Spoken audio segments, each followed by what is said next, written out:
Mura, Drava, Danube. Large rivers born by small springs and streams, nurtured by mountains.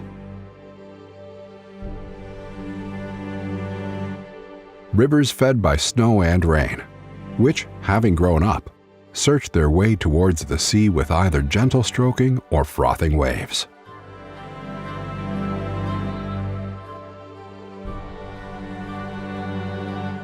These waters wrote history, separated countries and connected peoples. But first of all, they were cradles from which life sprang into existence in thousands of colors and forms, with sweeping power.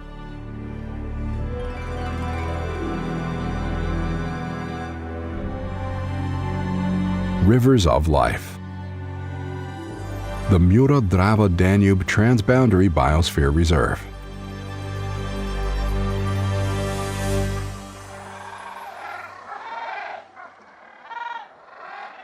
Life, even if it is explosive, needs protection and defense. UNESCO launched its Man and the Biosphere program in 1971. The resulting biosphere reserves represent far more than the preservation of species or habitats. The goal is to create and maintain an ideal relationship between man and nature. The Mura Drava Danube Biosphere Reserve has been in operation since 2012. Its task is to sustain the harmony between biosphere and man in the long run through the economical, cultural, and tourism development of the area, in addition to drawing attention to the protection of natural values. This is the first biosphere reserve on Earth that will connect 5 countries in 2020. Thus, it will involve the experts of 5 nations in the complex work of nature conservation, extensive land use, ecotourism, and awareness programs. The primary goal is to keep the intersecting waters of the Mura, Drava, and Danube rivers as the rivers of life for future generations.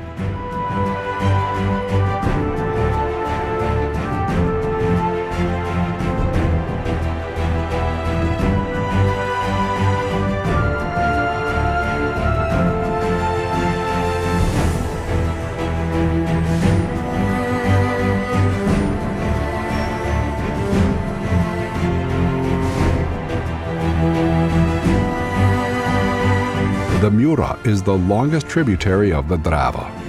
Its source is in the High Tauern Mountain in Austria, 1,764 meters above sea level.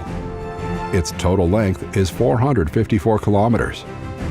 As a true Central European river, it is the region's dominant border river between Austria, Slovenia, Croatia, and Hungary.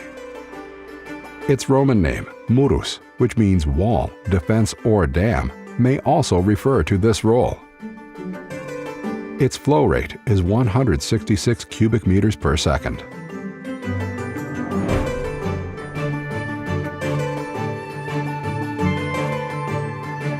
The Drava, which takes in the Mura, has its source in South Tyrol, Italy, at a height of 1,228 meters at 5 springs. Its total length is 749 kilometers. Crossing the Austrian border, it flows through the same countries as the Mura. Its flow rate is highly variable, averaging around 650 cubic meters per second. Its intersection with the Danube created a special area, the Kopachi Meadow, which has its own outstanding natural values, wild and zigzaggy backwaters, and anabranches.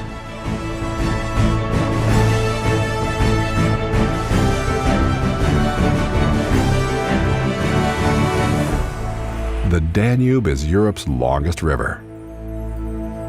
Its source is in the Black Forest in Germany, and it crosses 10 countries and runs 2,850 kilometers to the Black Sea while it grows into a huge river. Its catchment area uniquely touches 17 countries and fundamentally defines the Danube section of the Biosphere Reserve with its flow rate of 3,000 cubic meters per second.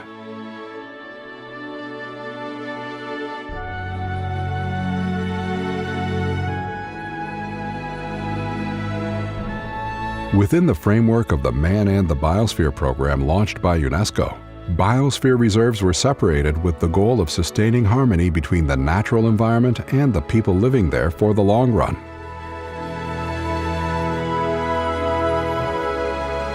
In 2012, the creation of the Mura Drava Danube Biosphere Reserve was announced for the Croatian and Hungarian areas. The Bočko Pudunovje Biosphere Reserve was announced in Serbia in 2017, and the Slovenian Mura Biosphere Reserve was created in the following year. The nomination of Austria for the Lower Mura Valley Biosphere Reserve was accepted in 2019. From 2020, these 4 areas will compose the world's first 5-sided biosphere reserve with a territory of almost 1 million hectares. The backbone of this extremely colorful and exciting area is constantly shaped and formed by the unceasing work of the rivers.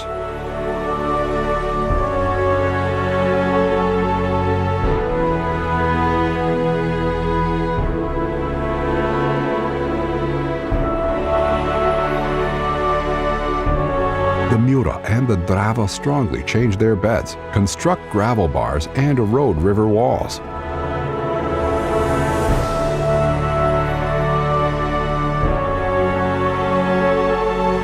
These rivers shape their beds freely in the flood basins, often with sweeping power, and they break through forests.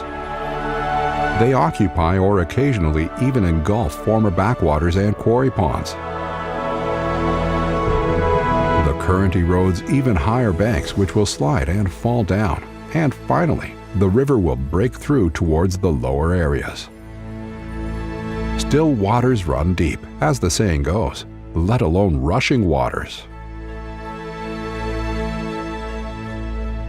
The river that breaks through its wall will often form a long new parallel river section. For example, when a quarry pond is in its way, then it will turn back and reach its former bed on the lower part of the river wall. This is how the huge mosaics of the waters are formed.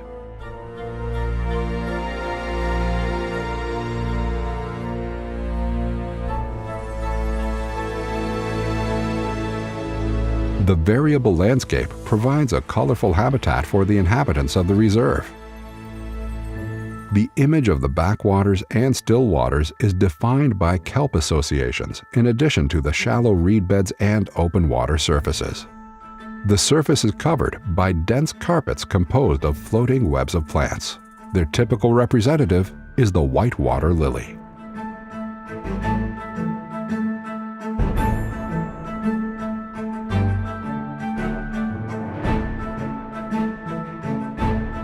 Life veritably effervesces here. Several species of fish, multitudes of reptiles and birds flourish in this realm of rivers, waters, reed beds, and forests.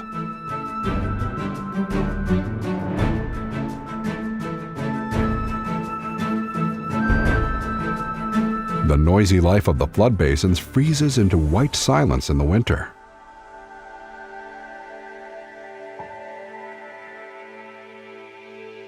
Afterwards, the forest undergrowth is covered by multitudes of flowers and colors in the spring.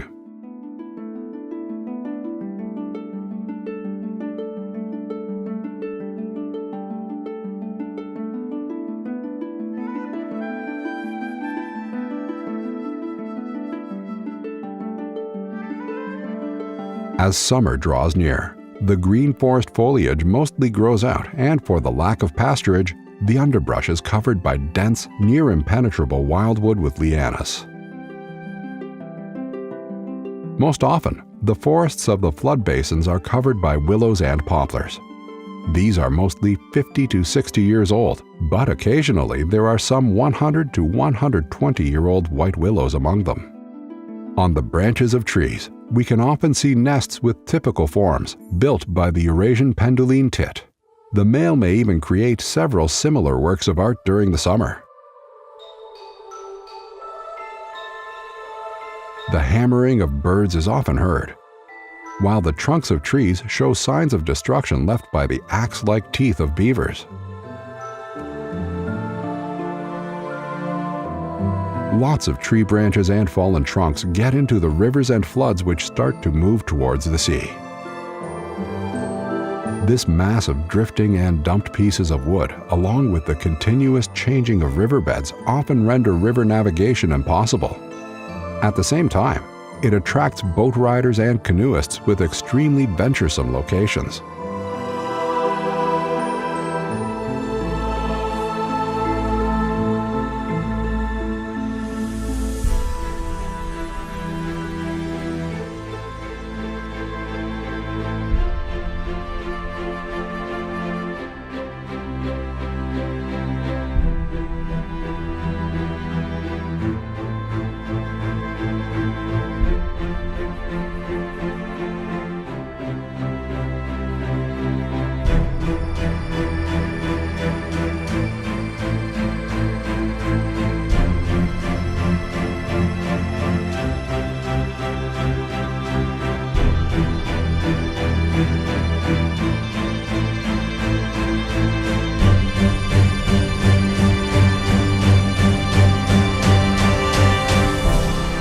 Rivers and their side channels, which flow from various directions at different speeds and carry variable alluvia, show significant differences in color at the place of confluence. As the size and flow rate of the rivers that feed each other grow, the bars and sidewalls are far bigger.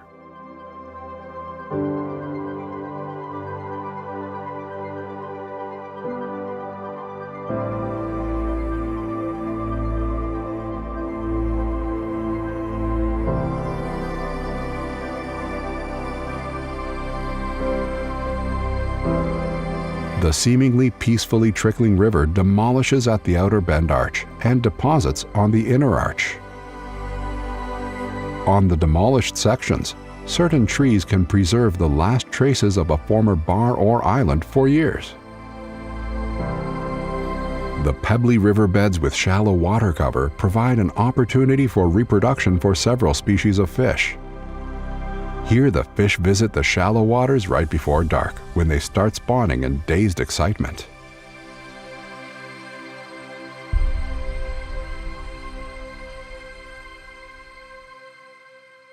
The newly fallen bare river walls bordering the rivers provide excellent nesting places for European bee-eaters and sand martins.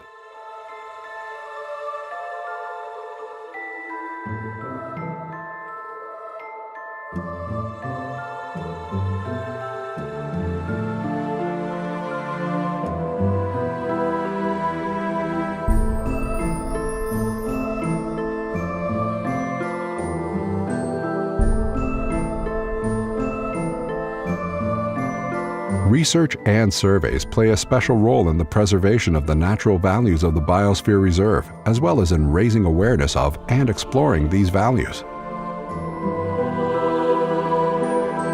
The migration of birds, the appearance and disappearance of certain species in specific seasons has always stirred up people's imagination.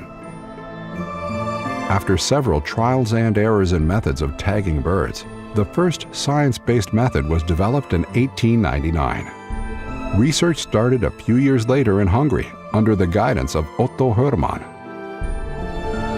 This method is based on the tagging of individual birds using rings with serial numbers and their later recapture. The work of thousands of people involved in the tagging of birds with millions of rings has since helped to identify the migration routes of individual species and the network of their feeding and resting places. Mass tagging is applied to smaller species, but larger species are more likely to be observed and larger rings can be read more easily even without physical capturing. In the case of the white-tailed eagle, the tagging takes place with direct capturing while the bird is still an eaglet. The furthest distances flown can reach 2,500 kilometers, while the oldest rings date back almost 20 years. The identification of birds that died due to electric shock, poisoning, or even, in extraordinary cases, as a result of being shot, along with the awareness of their leeway, carries important information that facilitates preservation.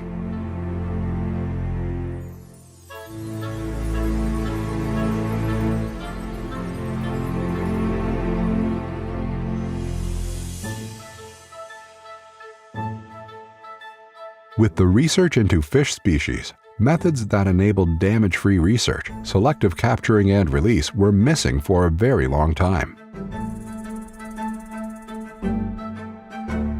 Up until the last century, the list of captured species usually appeared in research documentation without the number of animals specified, and, depending on the nets and traps applied, only certain sizes were noted. The development of electric fishing machinery enabled mankind to get a more precise picture, with consistent methods, of the composition of species in certain waters, as well as the number of animals, and, through repeated research, of processes and changes. Numbed or stunned animals can be released without harm. This research does not result in a change to the ratios of the various species.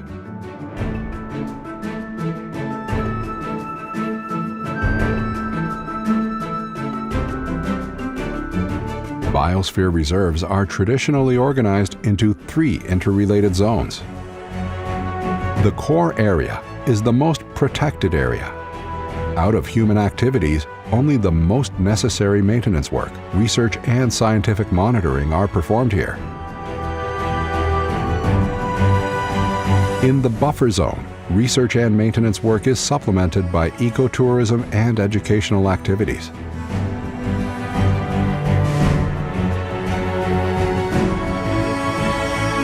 The Transboundary learning network of the reserve is like a puzzle where the knowledge materials of the various regions are put together to create the big picture. The River School program is an open-air classroom embedded in nature. It's where education is not composed of mere words only, but also of experience. It is playful learning that affects hearts, not only minds, through experience in a joyful and memorable way.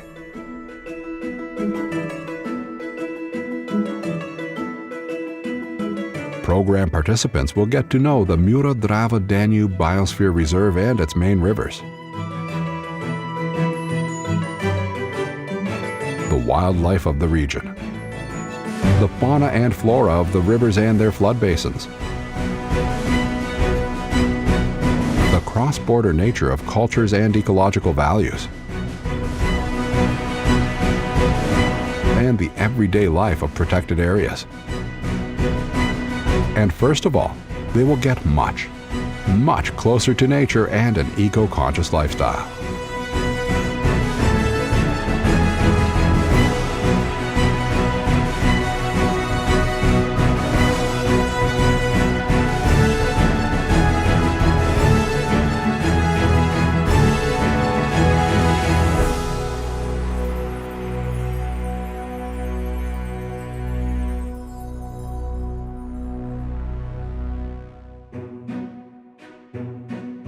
In the transition zone, you will find settlements and the land is cultivated. The goal is to enable those living and working here to cooperate with nature, and traditional activities play an important role in this.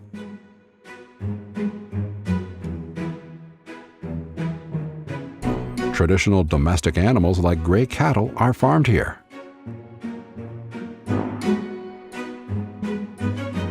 Vineyards were once typical features of the hills surrounding the rivers. Today, an outstanding quality winemaking culture has been built on those traditions.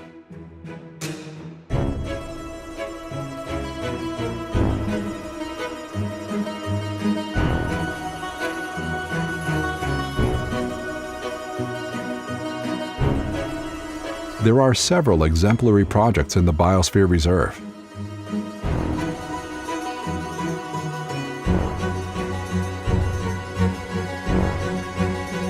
Food and quality artisanal products are created by disadvantaged persons in manufacture-type production, using traditional raw materials. Plastic is being replaced by corn husk and willow branches.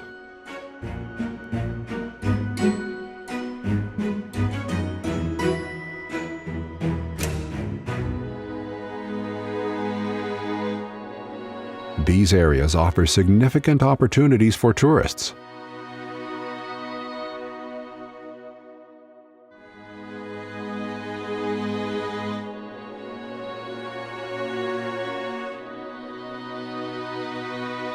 The fresh, modern presentation of nature, traditional lifestyles, and ancient monuments form the basis of quality village life and ecotourism.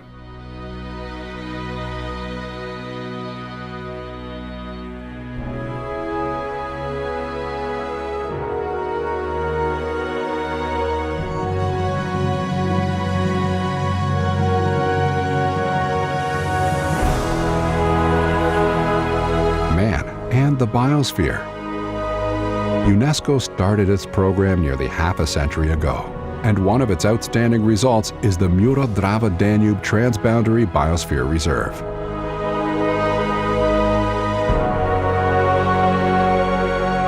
The land, the landscape, the water where the fate of man and wildlife intertwine ever more wisely. The world of the rivers of life.